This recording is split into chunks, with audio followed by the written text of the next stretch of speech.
시속 90m로 운항이 가능합니다. 미리 정해진 구간을 이동하기 때문에 별도로 조작할 필요는 없다고 합니다. 한국에서도 서울시에서 한 대를 구매했다고 합니다. 가장 궁금해하는 가격은 하늘을 나는 탈 것, 대당 5억 원에서 6억 원 하는 소위 에어택시가 중국에서 이미 판매되고 있습니다. 사람이 택시처럼 타고 다니는 것은 물론 물건을 나르는 등 특수한 상황에서 이용하기 위한 저고도 항공기의 개발이 가속화되면서 새로운 영역에서 경제 효과가 창출되고 있는데요. 최근 중국에서 새롭게 주목받고 있는 분야 중 하나가 저공경제입니다. 저공경제란 일반적으로 지상 1000m 이하, 최대 3000m 이하 상공으로 정의되는 저고도 공역에서 발생하는 승객운송, 화물 배달, 응급의료, 소방활동 등 민간의 유인 및 무인 항공기를 통한 경제활동을 의미합니다. 저공경제는 양자기술과 함께 기존 중국 제조 2025에서 포함되지는 않았지만 새롭게 육성하고 있는 신흥 산업 분야입니다. 중국 정부는 2021년부터 저공경제를 국가 중점 사업으로 지원하고 있는데요. 특히 최근 들어 중국 전역에서 저공경제를 주제로 한 세미나, 포럼, 컨퍼런스 등의 행사가 열리고 있습니다. 지난 2023년 기준 중국의 저공경제 시장 규모는 5,060억 위안으로 거의 100조 원에 육박합니다. 중국은 이 규모를 3년 만인 2026년까지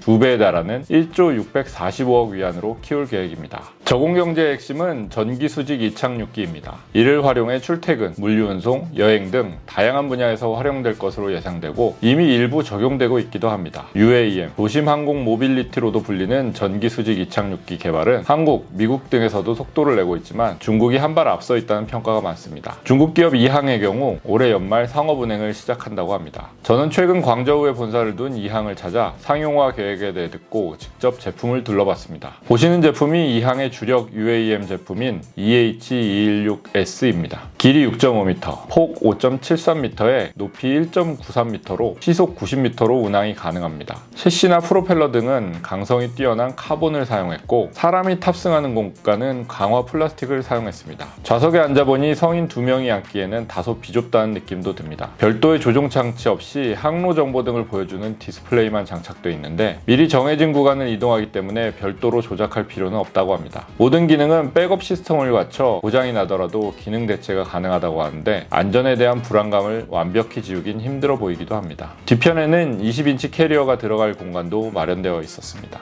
이항은 이미 이 에어택시의 주문을 받고 있는데 전세계 각국에서 1000여 대가량 주문이 들어왔다고 합니다. 300여 대는 계약자에게 전달됐고 한국에서도 서울시에서 2020년 11월 시범 운행 이후 한 대를 구매했다고 합니다. 가장 궁금해하는 가격은 대당 중국 내수용이 239만 위안, 약 4억 6천만 원이고 해외용은 41만 달러, 약 5억 7천만 원입니다. 이항은 중국 민용항공총국으로부터 형식인증, 가망인증 등 3개의 자격을 취득했습니다. 광저우 본사에서 만난 이항의 허텐싱 부총재는 2년 내 중국의 도심 항공교통에 커다란 변화가 있을 것으로 예고했습니다. EH216과 같은 전기 수직 이착륙 비행기가 중국의 주요 도시로 확산돼 운행하기 시작할 것이라고 말했습니다. 현재 이를 준비하고 있는 도시로 광저우의 선전, 안후이성 허페이, 장쑤성 우시, 산시성 타이위안, 저장성 원저우, 후베이성 우환 등이 거론됩니다. 이들 지역에는 도심 곳곳에 이착륙장을 설치해 30km 반경을 25분 정도에 운항하게 될 것으로 보입니다. 출퇴근 도심 내 이동뿐만 아니라 주요 관광지에서도 활용할 예정인데 허 부총재는 한국인이 많이 찾는 장가계에서도 공중에서 전경을 감상하는 데 쓰일 수 있다고 예상했습니다. 이항은 EH216 기종을 기반으로 도심 출퇴근용인 EH216S를 비롯해 목적에 따라 다양한 제품을 내놓고 있습니다. 이 제품은 물류용으로 사용될 EH216L 모델로 아래쪽에는 보시다시피 짐을 실을 수 있는 공간이 있습니다. 소방용으로 쓰일 EH216F는 1인용으로 정면에 기다란 소방호스가 달려 있습니다.